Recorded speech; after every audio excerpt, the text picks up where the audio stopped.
Please welcome Congressman John Culberson from the 7th District in Texas. Thanks for joining us, John. Good to be with you. Thanks very much. So I wanted to start, we had John backstage was, doing a little quick recording, and they took away his equipment when he came out here, or he'd be naked. We'd be kind of in a double broadcast. So talk to us about, your use of social media as an elected official. I started using social media on May 26th of last year when a constituent, a friend, Erica O'Grady, who I want to be sure at every opportunity to recognize and thank her for her vision. She introduced me to Twitter, to Facebook, and I had seen it, had some awareness of it, but until Erica sat down with me last May 26th at a Starbucks in Houston and showed me these tools, it was as though a light switch went off in my head, and understood immediately the revolutionary nature of this tremendous communication medium, which puts the individual, each one of us as Americans, in charge of our access to government. I always think of, for example, Buckminster Fuller, I think, is the one, Tim, that said that Gutenberg made us all readers, and Xerox made us all publishers. Social media, the internet, have now made each one of us, in a very real sense, media moguls. We are now in charge of, through this wonderful tool, we've got the ability to look in every little corner of the government. And I was actually in 1987, this started actually much earlier than last May. I've always loved technology, and when I was elected while I was in law school in 1986, to the Texas legislature, my father, Jim Culberson, introduced me to technology.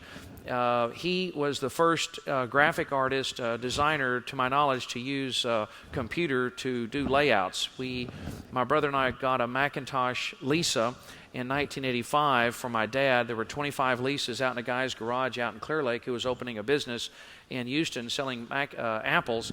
And my brother and I drove out to his house one night, bought a Macintosh Lisa. My dad installed PageMaker 1 on the Lisa, used it for layouts, and then once he jumped beyond the Lisa and he went to the next generation of Apple Macintosh, I think it actually was the Mac, the first one they did. I took the Lisa with me to Austin, January 1987, installed a program called White Knight, which is a bulletin board system that allowed me to communicate on the screen live in text. And I set it up as on a weekly basis. I remember I announced to people that on this night at this time that I would be online, and people could dial in at 1200 baud. I thought I was really rocking and rolling at 1200 baud. They could dial in to my computer on this bulletin board system and talk to me, and I would type in the daily House schedule, legislation. Then went down and talked to the computer guy at the Texas Legislative Council that ran the mainframe, and figured out how to dial in to the mainframe to download the text of bills and the daily House floor schedule. And I got in a lot of trouble with the Speaker of the Texas House, and that caused a lot of problems. So how do they like what you're doing over in the House here? Very similar. I feel like I'm. It's I know there was very one similar. point it was a bit of a flap because you were tweeting from the floor of the House, and then you've used Quick from the floor of the House and so on. There was some controversy in the beginning. Similar, but I did not Quick from the floor. The House rules, I've always been very careful to follow the rules, but to push the edge of the envelope, because I really am very passionate Jeffersonian, libertarian, Republican, and I'm convinced the next American Revolution is going to happen digitally over the internet and through the ballot box, which is the way it should be. Once we, the people, can actually see and hear what our elected officials are doing in real time, we won't put up with it. And I'm aggressively going to just won't put up with it. A pickpocket can only get away with it if they do it in secret, and that's why that Pelosi and that bunch don't want us to read like this healthcare garbage, this government takeover of our healthcare system. They don't want us to read the tax and cap and tax, etc. No matter who's in charge, though. I mean, I voted against Bush. I voted against $2.6 trillion of spending under Bush. I voted against Medicare prescription drug. I don't play favorites. I'm a Jeffersonian, a father, a husband, and a Texan, and fiscal conservative. So the transparency applies to all of us, and I'm doing my best to set a model, Tim, for transparency. So leaving the political debate aside, because there are many people here who would think that very much on the side of healthcare reform. But let's just ask, how do we get the American people involved in debate? More profoundly, the idea I want to talk about here is one that you introduced me to, this letter that you showed me when we met from Thomas Jefferson to Joseph Cabell, which really talked about the delegation of responsibility from the various levels of government. And that was what really got me thinking. I immediately saw the analogy to the Internet's domain name system, where there's this tiny central registry which points out to a slightly bigger registry, which points out to a slightly bigger registry. And it really is this delegated system all the way down to somebody has, their local system. And I thought, wow, here's a technological analog. And it really got me thinking about this idea of government as a platform. You're right. And this idea, could we actually build infrastructure that makes government smaller while making its effects bigger? And I don't mean its effects as in, more dominant in the economy, but as in, the way the analogy I've used here is the Apple iPhone. They built a platform, and now individuals, companies, marketplaces delivered 70,000 applications for their platform. How do we get government to act like that? Well, it's really already happened. The revolution's already occurred. The country, the free market, as usual, is already way out in front of the government on this, Tim, and you're exactly right. The model that Mr. Jefferson had in mind in a wonderful letter that he wrote in 1816 to Thomas Cable, which is on my website, and I use this as the sort of the touchstone that I follow as an elected representative, that this is ultimately where we need to be. The way Jefferson described it in his letter to Joseph Cable is in his mind and James Madison's mind, that the goal of the American Republic was to put each one of us as free people in charge of everything that we can see and touch. We, the people, are, in his mind, the goal of America should be to get the government out of our lives, out of our pockets, stay away from my family, my home, my gun case, stay out of my bank account. Just leave me alone, and we'll do just fine. Let Texans run Texas. And Jefferson's idea was that you should, ideally, America should be subdivided into republics all the way down to the individual in control of their family, a community or a city in charge of what affects only the city, the county in charge of what affects the county, the state in charge of what only affects the state, and then the federal government limited to those few things in the Constitution. And that is what I think you see already in the town hall meetings and the tea parties. People are aware, because of social media and the internet, they can actually see and read these bills.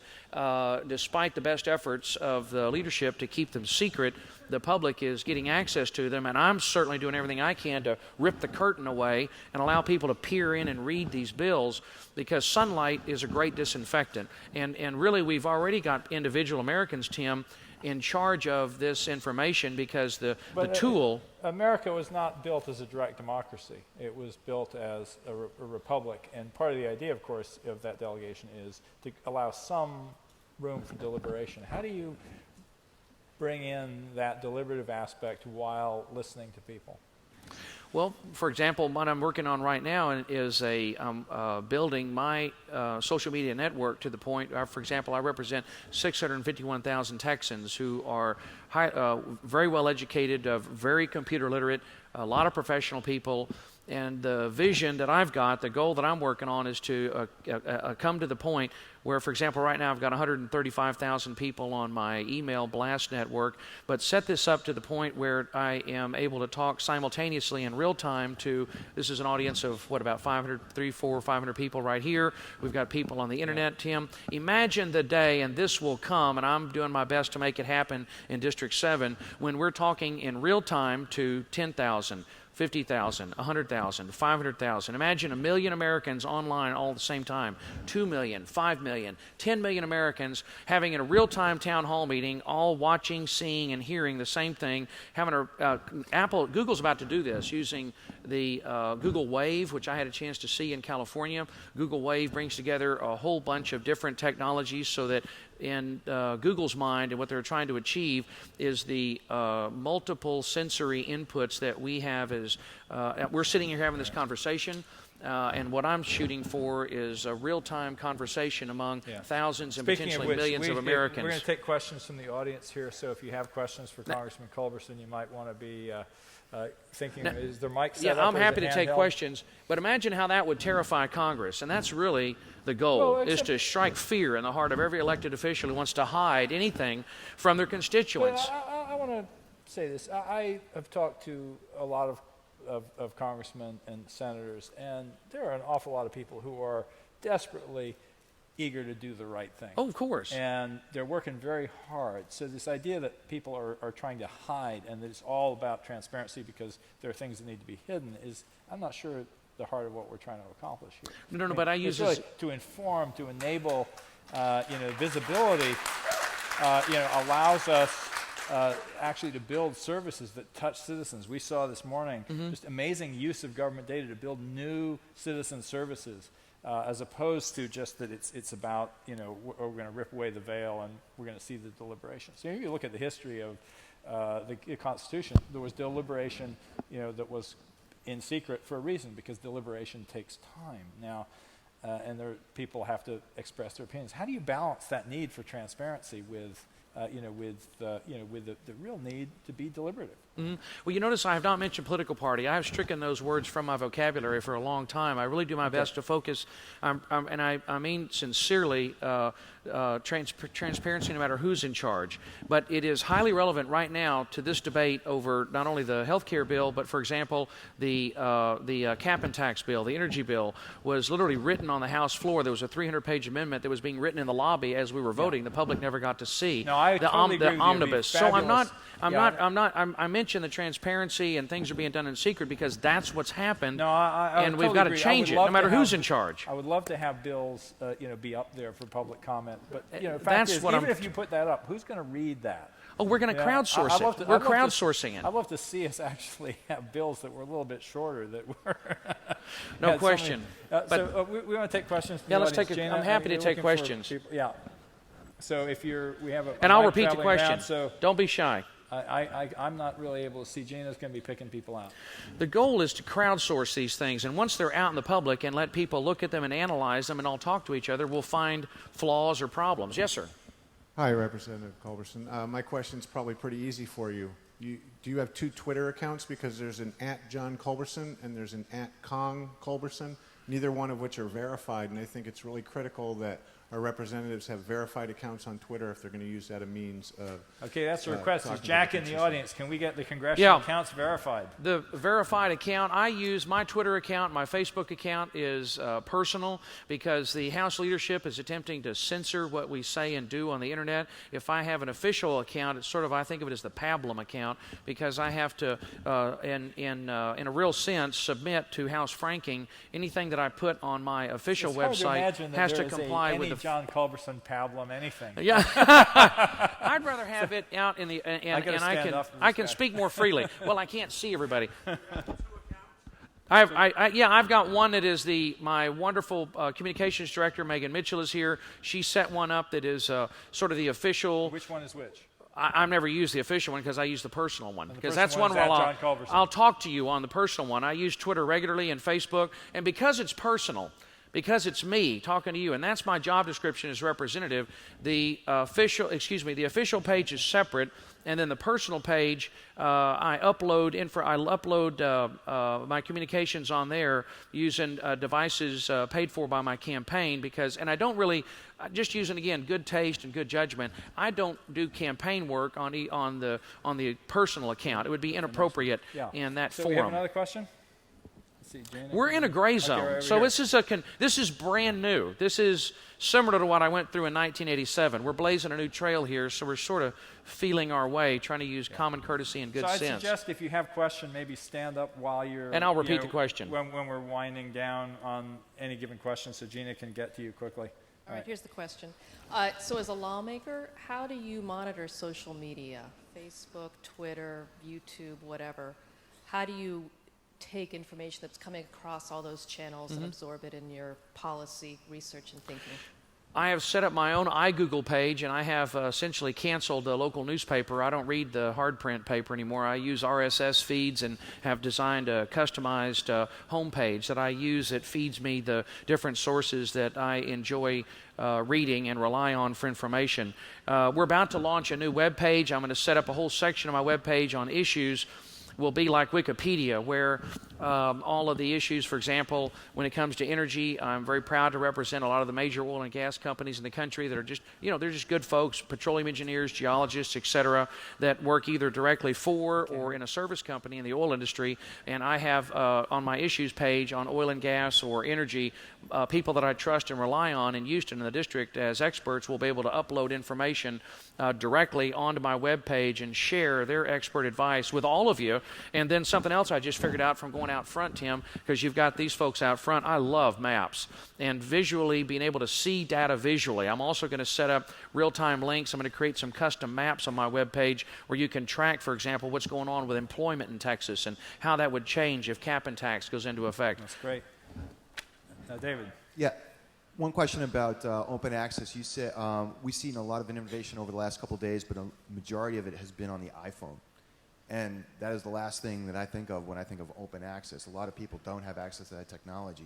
So what is the government going to do to encourage innovation on other platforms so you have widespread access to everybody and equal access to those who are thought of as have-nots?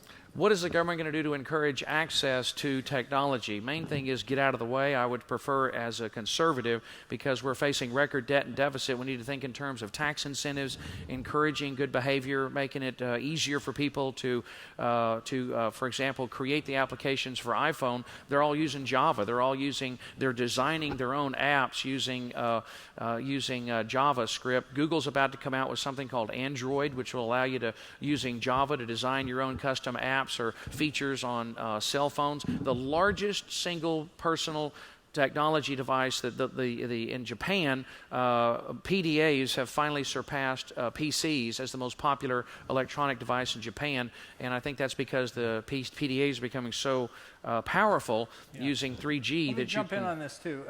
David, I don't know that it's the business of the government to be jumping in and trying to encourage if Apple gets too much power, and they'll run into traditional antitrust law if they abuse it.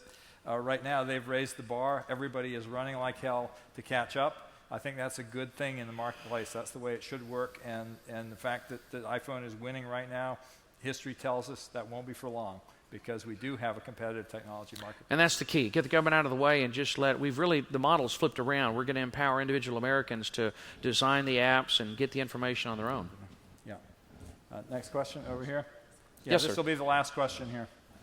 And by the way, identify yourself, please. My name's Graham Lampa. The question is, it's really great to have a profusion of voices and open things up and have conversations with one another, but that only really works if people are acting in good faith. If you, for instance, put up what are essentially lies about death panels on your Facebook page that then gets picked up by the media, I don't think that's doing anything to educate the public about what's really going on. So how do you make sure that you're acting in good faith and the people that you're talking with are contributing to a worthwhile conversation about policy and about what people in the government should be doing, and not just scaring people? It's a wonderful question, because the internet is the the internet is the most powerful truth engine ever created, and anyone that puts false information up on the internet will be quickly shot down, because there are exactly this room full of people. Imagine a conversation occurring like this. What's really happened is that we're reaching a point where we're going to have virtual real-time democracy. It is a republic. We're not a democracy. It's a republic. A Republican form of government, meaning we elect representatives to make these decisions for us. But we, the people, finally have the power to be in the room and see and listen and in real time to what's happening. So if we put information up and on the internet, the public is going to sort it out. You can actually read the bill and go to the exact section of the bill and double check everything that I put up. I've got all the sources there hyperlinked, and my goal is to crowdsource this information to my constituents and allow that free exchange of ideas. Mr. Jefferson said the place to try all abuses is at the bar of public opinion, and he was absolutely right. And the genius, the wonderful power of the internet is visible now in the town hall meetings, in the tea parties. I never sent out anything in print for my town hall meetings. I had 6 600, 800 people show up to town hall meetings, and they were like pep rallies. When you actually represent your district, town hall meetings are fun. And I didn't have to have cops, and everybody just handed the microphone around. It is because if you allow people to use the internet and talk to each other in real time, they'll shoot down the falsehoods and get the truth out there very, very quickly. Although that does require everybody to stand up and be counted. It's very easy on the internet. We know this well. In forum after forum, the loudest can drive out reasoned debate. So it's really important for people to build mechanisms for moderation. And not just to shout down the opposition. That's right. Anyway, And that's why you're here. Well, it's So a privilege to be much. with you. Thank you very much. Thanks for having you. me. I appreciate it very much. All right, Thank you. All right. Thank you. Thank you very much.